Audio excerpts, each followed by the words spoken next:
and go for it. Good day, everyone. This is Herbert Strather, and I thank you very much for joining me on our webinar today, and we're going to talk about reinventing Detroit. I got to tell you that we're kind of working out some of our wrinkles today. I'd like to introduce to you my main man, my person that's working with me, my assistant, John. Hey everybody, how you doing? I'll be helping out in the background. You will never see me, but you might hear me a little bit. You notice he got a shirt on like mine today. John, where you get that shirt at? From Herb Strather's. Herb Strather's employer. Yes, that is really great. So our purpose today for our seminar is really to make it crystal clear the opportunities that we have here in Detroit. We have a tremendous amount of opportunities. It's a once-in-a-lifetime opportunity. We want to take and identify the programs that can help you capitalize on these opportunities, and we want to spell out the steps to success. And we want to examine maybe what roles that you can very specifically play.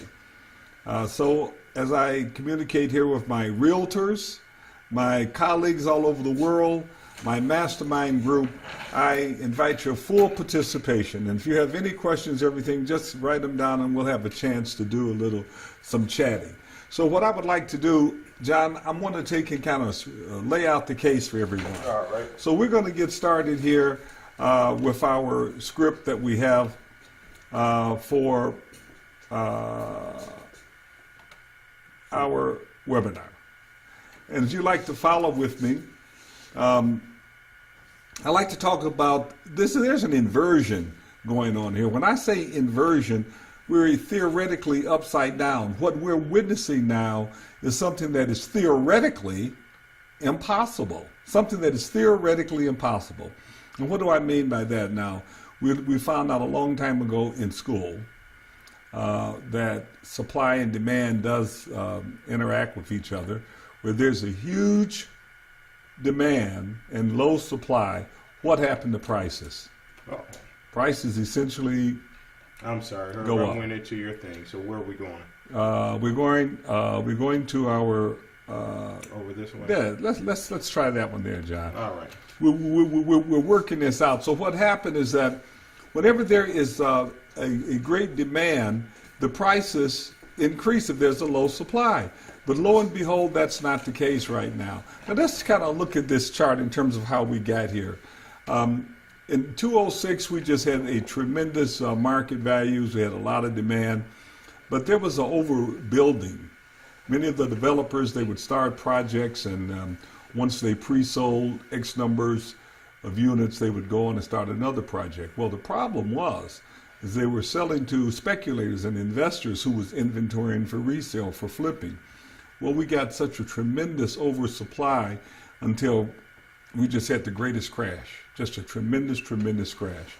And as you notice during the years 2209 to 2010, we just kind of laid flat. But then all of a sudden, the demand and market value started increasing again. But the demand far outweighed the market value. That is because during these lean years when we were depressed, our wonderful president under Barack Obama established a program with the lenders. And it was a forgiveness program where they would forgive our debt and they would not come after us for deficiencies. But they also had a piece of the pie. And their piece of the pie was the loans that they made, the losses they incurred from the loans they made were fully reimbursed. Can you imagine being fully reimbursed? That incentivized them, the lenders, to sell the properties for whatever. Some of the properties went for as low as $500, $5,000. Very small amounts of money these properties went for, and as a result, we ended up with what I call a psychologically depressed value. John, let's put it back to my Word document, if you will, because I like to share my little script with them right there. Here we go. We're working it out, y'all. Thank you for letting us use you to work these little details out. So, but right now, the sun, the moon, and the stars have aligned. And you know, it's kind of like an eclipse. When things line up, they don't stay that way. But right now, the opportunity, the economics, and the programs are aligned to give us essentially a stairwell to financial freedom. And not only will we have financial freedom for ourselves, we will also rescue our community. You know, we made news this week. Detroit is the second, number 2 spot in the entire United States to own a home rather than rent. Just right behind Miami. Now, but I would suspect that Miami statistics are a lot different than ours. They probably have a super high rent. And then, of course, the rent is so high that you can buy a home for less. But theoretically speaking, with low interest rates, it seems like that should be applicable. But there's no place in the United States like Detroit. The reason being is that our prices are so low. Can you imagine what the rent is? If you rent an apartment, if you rent a house now, you probably pay an average of $800 to $900 for a nice 3-bedroom in a decent community. Yet, with a 3.65% interest rate, you have a debt constant of about 5.5. So on $100,000, you're looking at maybe $425 mortgage payment plus taxes and insurance. In other words, you're probably looking at something closer to $600, $625 as opposed to $800 or $900. So there's a very significant difference in rent versus home value. There is a tremendous opportunity for home ownership. And now consider the demand is extremely high. There's 30,000 people wanting to move here into our city all at once. And our ready inventory is low. I'm on the Detroit Association Board of Realtors, and we were discussing today that this is the lowest inventory we've ever had in our history. And I'd like to remind you that Detroit Association of Realtors is one of the oldest Realtors associations in the entire United States. Never in our history have we had such a low inventory of homes for sale. There are virtually no homes for sale. Anything that is close to the right price sells immediately. That is really something. However, at the same time, we have a high inventory of semi-ready homes. Homes that you can buy, put some money in, put them up, and zoom, they're gone just like that. So why are prices so low? Go figure. You know why? Because the lenders are being reimbursed and the values are psychologically depressed. They're psychologically depressed. And HUD is doing its fair share of keeping these prices low because they have now begun to roll out homes, and the prices are very low. So right now, at least for the next few months, I doubt for the entire year, we have an opportunity to acquire prices low and to sell them immediately. Interest rates are low, and one of the most significant things that we should really feel good about is everybody's not drinking the juice that Detroit's values are properties, that the prices represent Detroit's values. Philanthropists are betting big on Detroit right now. There's Detroit Home Mortgage, and also there's a special program called NACA, and they are betting that we can win. I would like to share with you some of the points on both of these programs. Number one, NACA will own 100% of the after repair value. There's 50% over and above the after repair value for improvements. In other words, if you found a home for $20,000 and the after repair value was $60,000, they would loan you the $60,000. And then they would loan another $30,000 for improvements. Now that is a tremendous opportunity right there. But you got to wonder, why would somebody pay more than what the market value is, the current market value, or what they perceive as the current market value? And we'll answer that in a minute. NACA also have a wonderful program because they do not base their decisions on credit scores. How they figure is that the people who had mortgages in the first place had credit scores, or they wouldn't have the mortgages. So therefore, credit score is not the most compelling reason to give them a loan. The most compelling reason would be whether they could afford it. Those who had mortgages before defaulted by the hundreds of thousands. They had good credit. The credit is taking a hit. So this time around, NACA National Assistance. Let me get this right. National Assistance Corporation of America. It's been around since 1988. They sued the banks. They settled. And they have billions of dollars to loan. They have 26 or 27 offices, and now they're in Detroit. And this program is almost unbelievable. They had some difficulty in Detroit because the demand was so high. Maybe 500 people wanted to get a mortgage at once, and they had maybe a few service providers, lenders there working with them, and they took a hit. But thank God they're back on track now. And they're focused and they're moving deals. I think in part, if you don't mind, that's one of my students, Daniel Covey, who's the office manager in Detroit. He's now running the NACA Detroit office, and we're very happy about that. But let's get back to some of the benefits that NACA have to offer.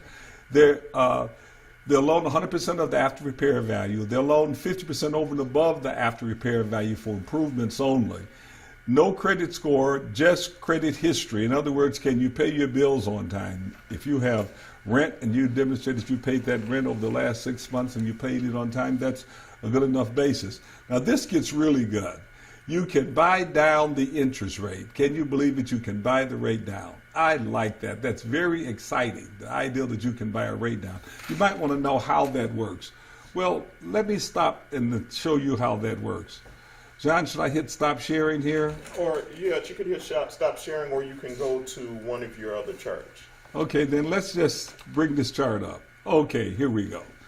Now look at this, everyone. I want you to focus on this. This is a buy down chart. Okay, now, Herb, because you went to Excel, yes, we just have to go in and share with Excel. Okay. So I am coming over there, and you can... Okay, now we got a little situation here because I need to share this spreadsheet with you. And we haven't quite got all the wrinkles ironed out. John, my main man, will you take it, get this taken care of for me? Okay, so what we're going to do is we're going to go to the Blue Jean app. And we're going to hit Excel. Yeah, we're going to hit Excel and start There you sharing go. with Excel. And now and we're going to hit this actual chart. And it, bingo. Does it pop up? Not there yet, but almost there. Okay, everybody, we're almost there. We're going to share. Start sharing. Okay, there we go. I think this should do it. Hopefully. The buy down rate, let me explain to you how the buy down rate works.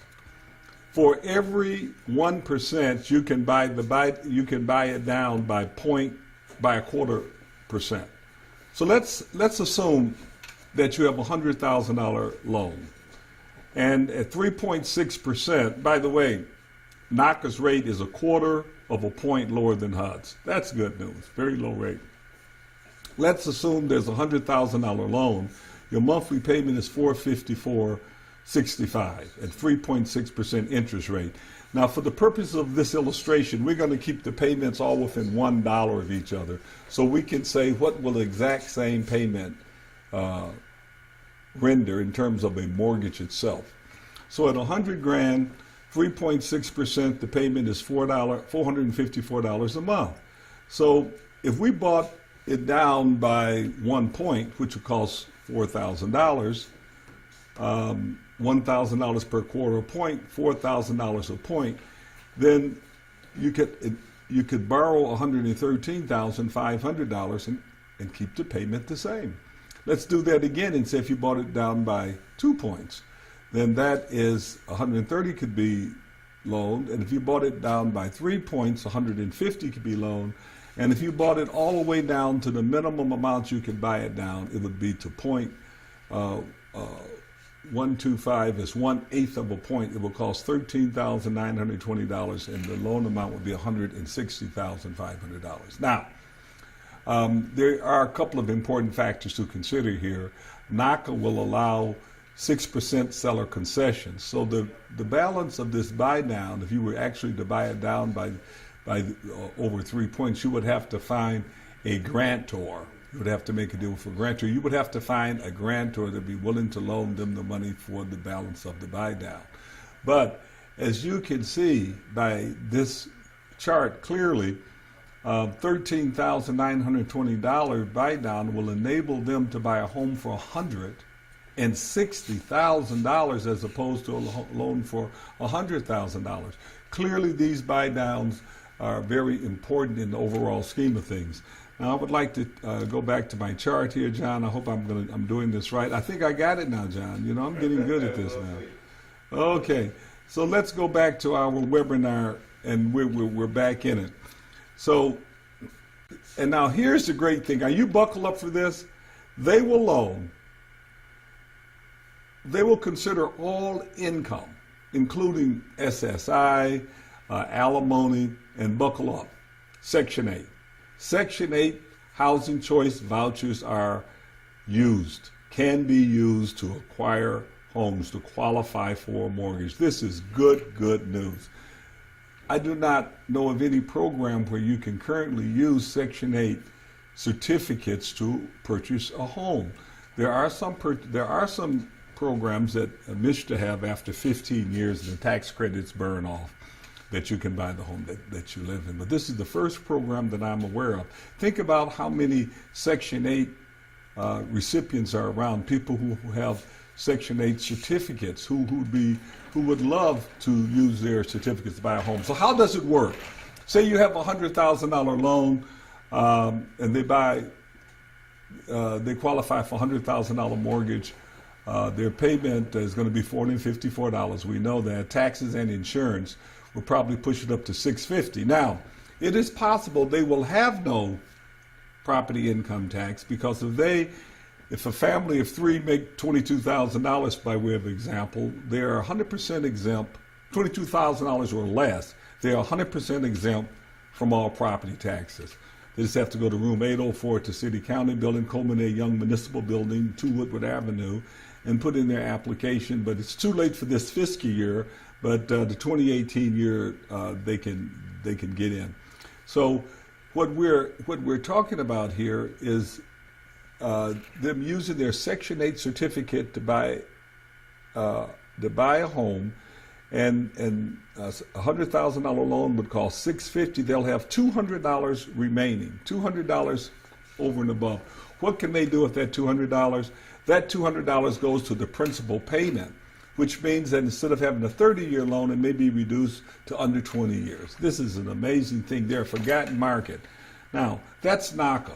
But let's talk about Detroit Home Mortgage. This is very exciting because Detroit Home Mortgage, they are betting on Detroit. They are betting that Detroit values are psychologically depressed, and we've talked about the fact that they're psychologically depressed.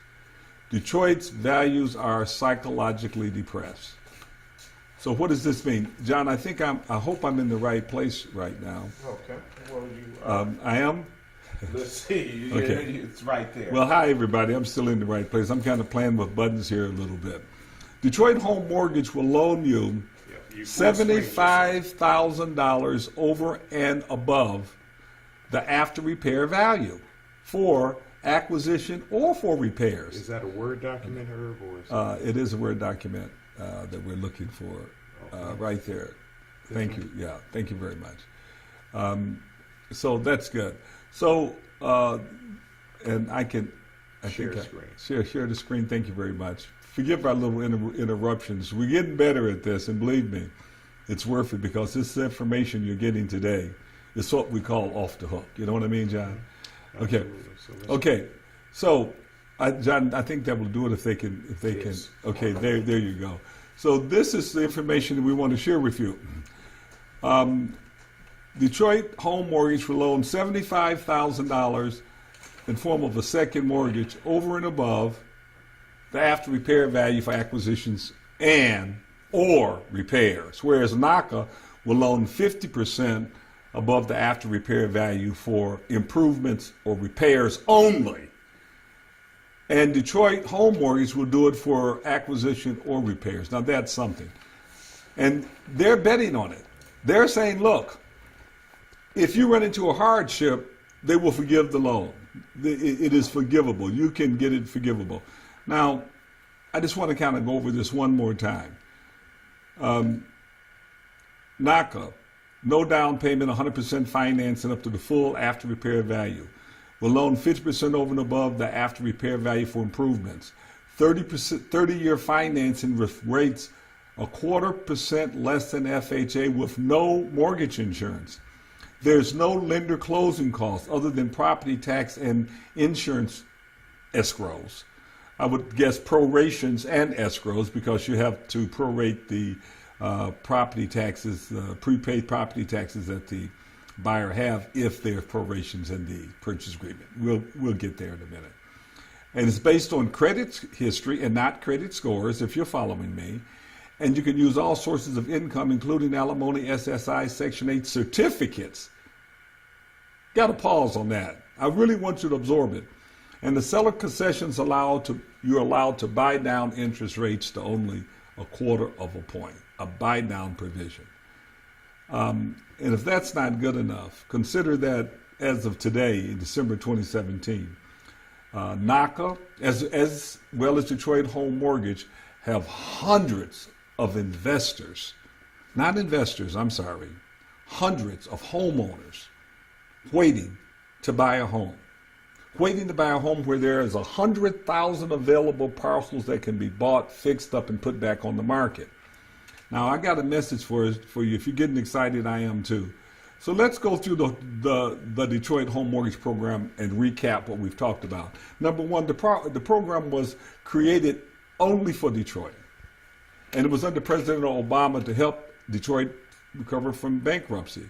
Our wonderful mayor, Mayor Mike Duggan, and Barack Obama got together and they created this program. They believed that our values were psychologically depressed. But this program covers everything, you know, got all the bells and whistles to get the job done. It'll loan up to $75,000 over and above the after repair value on any Detroit house. So you say, Herb, wait a minute. You mean to tell me if I bought a house for $25,000, they could go up to $100,000? Yes, they can go up to $100,000. You got to qualify, and somebody got to be willing to do such a thing. Now, this program have a few drawbacks, but it's not totally It's not a totally drawback. It's regular FHA qualifying, meaning you have to put 3.5% down. You get a 96.5% loan, but you only have a 20-year amortization in term rather than a 30-year amortization in term, which means that your debt constant, your mortgage payment is going to be higher. Instead of being 5.5%, it'll be closer to 7.5%. So your payment will be more around 625 rather than 425. So there is a hedge there, and I think that's a smart thing because we can kind of run away with this program. But if the borrower runs into hardship, they will have a possibility to have the entire $75,000 forgiven. They get sick, they move. Now, this will encourage people to move forward with the program. So you have prevailing FHA rates and an FHA loan for the first mortgage. The philanthropists on the $75,000 they will loan over and above the first mortgage, and the first mortgage could be 100% or 96.5% of what the after repair value is. The second mortgage is at 5%. So if you blend them together, you may end up with about 4.5%. That'll get us to the 7.5% debt constant. So you can, the mortgage is at 5% and is amortized concurrently over the 20 years with the FHA mortgage. In other words, they're locked together. One mortgage is 3.65% approximately, and the other mortgage would be 5% on the second mortgage. Now, let's just kind of go over this, because this is a developer's dream. Suppose you buy a home for, say, $30,000 and needs $3,500 in fix-up, whose repairs is... Everybody mute their phone. We're going to ask everyone to please mute your phone because we're getting some feedback. Suppose you buy a home for $30,000 that needs $35,000 in fix-up, whose after repair value is, let's say, $100,000. The buyer can pay up to how much? $175,000. Get a first mortgage for $96,500 and a second mortgage for $75,000. We got a little feedback problem here. For a total of $171,500. Herb, let me go to the Blue Jean app and mute who's ever out there. We have someone that we need to mute you. I'm There sorry. you go. Okay, so we're back on. We're back on. We got thrown off for a minute there. If you could get us back to that, to our Word document, we'd be perfectly happy, John. All right. I think it's right down there, the Word doc. Okay, I think it's just share screen. We should still be on. Let's just click this in the background. Okay. We're good to go. Now here, let's go over it again so you can understand me clearly. Say you found the house you could buy for 30 grand and it needs 35 in fix up, and the after repair value is 100 grand. A buyer can pay you up to 175,000 for that house. They can get a first mortgage for 96.5, which is 96.5% of the after repair value, and you get a second mortgage for 75,000 for a total of 171,500. Wow, is that something? And the seller is allowed to pay concessions up to 6% legally, and we want to be legal. And relatives or arm's length grantors can give them money for their down payment. So this is really something, but here's the question I want to ask you, and let's lay it out. Why will a buyer pay what might be considered amounts above the market value? What would compel someone to do this? And here's where you come in, developers and realtors and investors, to take and help enhance Detroit's value. Remember, most of the properties are still psychologically depressed only, and people are still underwater. On a block, 75% of those home mortgages are 10 years old. A $100,000 mortgage 10 years ago would be closer to a 9% constant at 7.5 or 8% amortized over 30 years. Their mortgage payment is $750 plus taxes and insurance, as opposed to $425 right now. So one of the things you got to understand is buyers are desperate. There's a huge demand with very few products on the market. Make sure they understand the price versus monthly payment scenario and that market values will appreciate and come back. They have a much better value than their neighbors have right now. They're buying the properties for less and the interest rate is less. They're buying it, even if they bought it for the full amount, the interest rate is half. So they have a much better value proposition. But that's not the only thing. You have to create what I would call an irresistible environment. And what is an irresistible environment? Tear down the walls, install granite islands and build in fancy kitchens, drop dead bathroom, flush built-in TV screen walls. I mean, lay the property out so when they walk in there, they say, oh my God, I love this property. I love this because buyers understand that it's psychologically depressed. Look, they're paying $850 a month rent, and look what they get. And they can take that same $850 and get a fabulous house, especially if there's a rate buy down. It is under NACA, it would be a tremendous situation. The value proposition, as we say, is off the hook. You have to sit down and explain that to them. Can you believe Detroit Home Mortgage have over 100 buyers waiting to buy a home? Where are we at, realtors? Where are we at, developers? Where are we at, investors? I want you all to become involved. Now, what else can you do? You can minimize their closing costs. How do you minimize the closing costs? You know how to do that. No prorations of property taxes, for an example. You know, the normal purchase agreement requires the seller to pay the property taxes and let it be prorated. How about the seller paid the property taxes and there was no proration? You could, in the case of NACA, you could buy their interest rates down. You could take them downtown to Coleman Young Building, as we have already discussed, and they can eliminate any or half of their property taxes.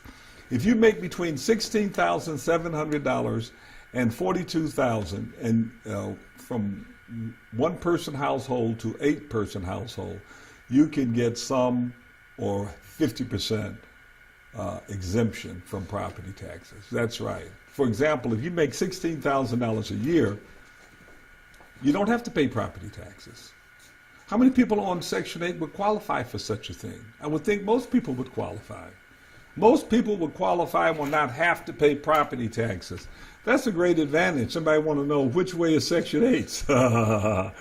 So this is a dream come true for those who have Section 8. It's also a dream come true because Section 8 recipients certainly would not care. As a matter of fact, it's probably impractical for them to use their entire Section 8 certificate to buy a house because it would be over $200,000 or something they can buy a home.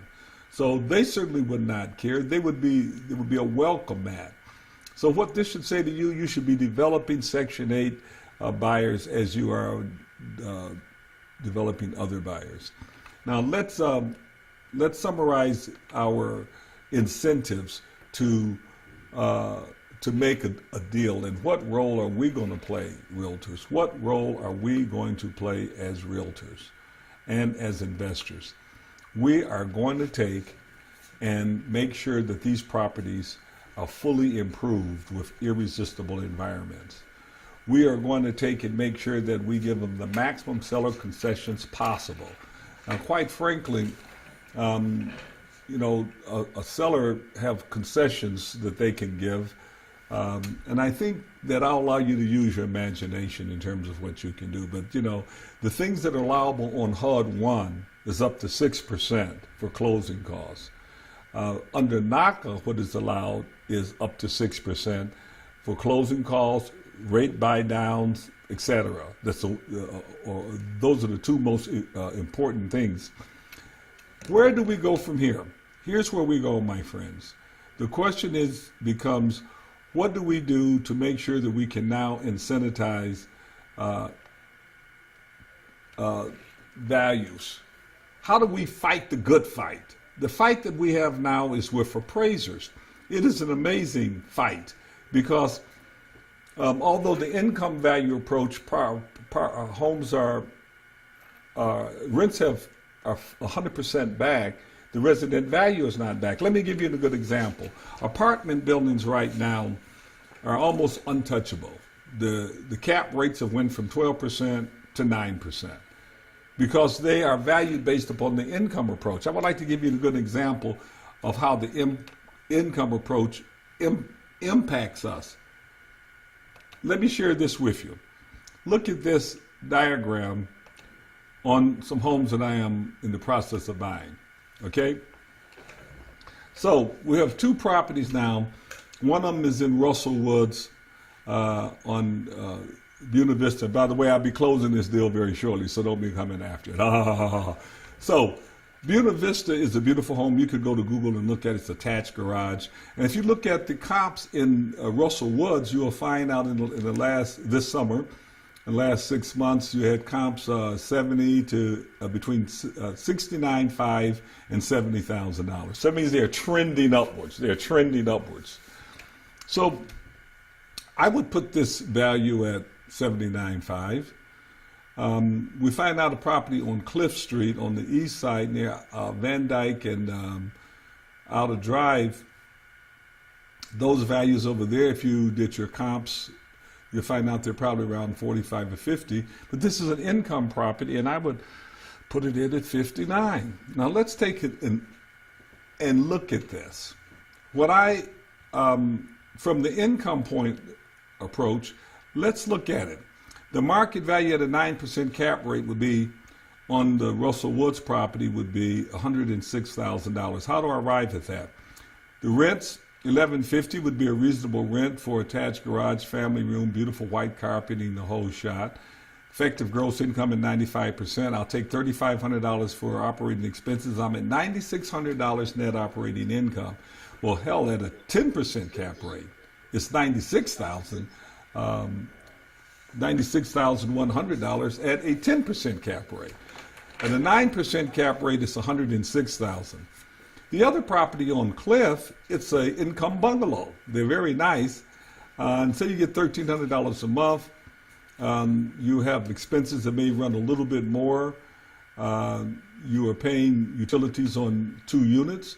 So what you really essentially have under this scenario is if I might, Ken, I think is a $9,320 net operating income at a 10% cap. And I would use a 10% cap on Cliff for the simple reason that it may not be a red hot zip code like 48206 or Russell Woods or 48201 or 02 would be. So these values, look at the comparison. The income approach is 93, the retail value is closer to 59.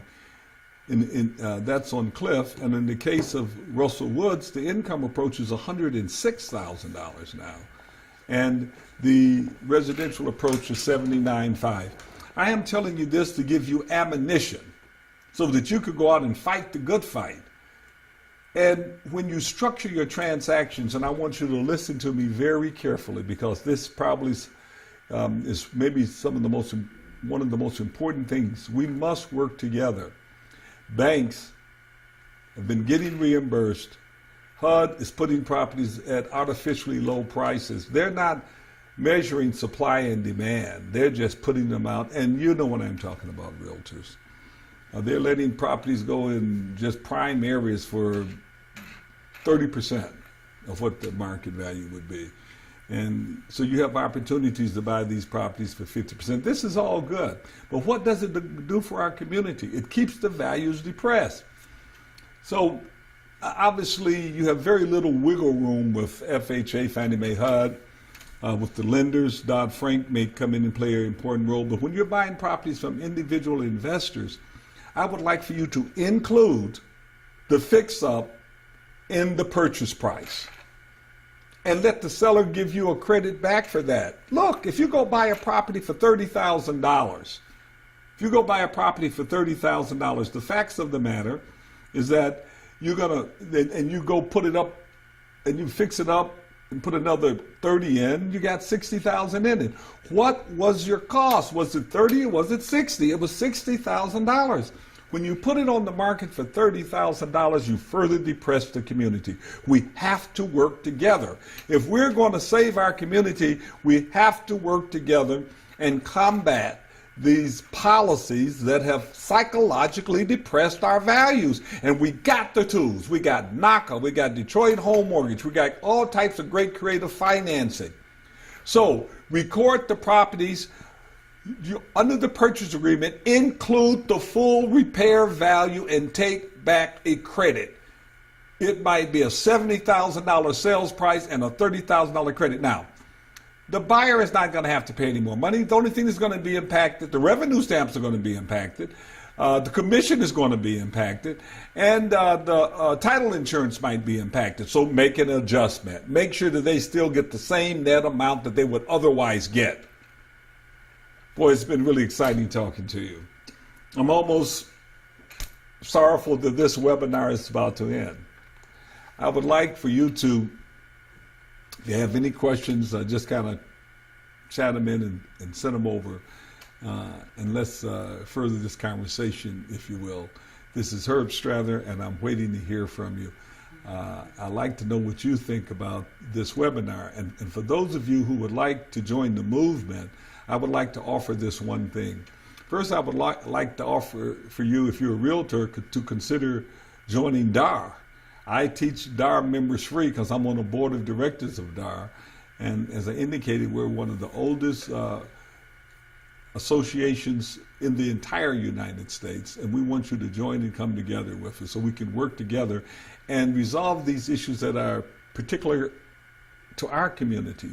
Specifically, not just southeastern Michigan, but Detroit, Michigan, the D. Let's join together and work towards that. And Herb, don't forget, speaking about DAR, you have Dorian coming on to your radio show. Right. Now I have a radio show that comes on every Wednesday at 11 o'clock, John, and that is called Detroit Talk Radio. DetroitTalkRadio.com. That's 11 o'clock, and I have the president of DAR tomorrow joining me on the radio, and I would like for you to join us as well. I would like for you to go to Strather Academy and join the movement. If you just want to plug in so we have your emails and stay in communication, but better yet, we invite you to join our mastermind group. You know, I notice people that come in our community, they do these weekend seminars. They do them at modest prices, $1,000 or less. But then at the end of the seminar, they have a proposal for you that normally costs you somewhere between $30,000 and $50,000. And it's amazing how many Detroiters actually drink the juice. So what really happens here is simple. They have a mastermind, if you will, and they coach you for a year for the 30 grand. Well, we have one, and it doesn't cost you $30,000. It's more or less $500. Because we want to share the good news. We cannot do this with a dozen or 2 dozen or 3 dozen. We need hundreds of people here to come in and save our community, come here and redevelop it. They are buying up our community and eating our lunch, people all over the world, and they're not buying them 1 and 2 houses at a time. They're buying them 25 and 30 and 40 houses at a time. We cannot afford this. We cannot afford to let people eat our lunch, Detroit. So I want you to join the movement. Mastermind. It's only cost you $45 a month, or it's $450 for the whole year. Or you could take my class. It's a 10-week class, and it's 10% of what you would pay. It's only $2,500 for the whole 10 weeks. And if you don't have the time or you're out of state, then you could just go online and join the class. Every night after we finish teaching class, we upload it, and that's on Tuesday and Thursday, twice a week.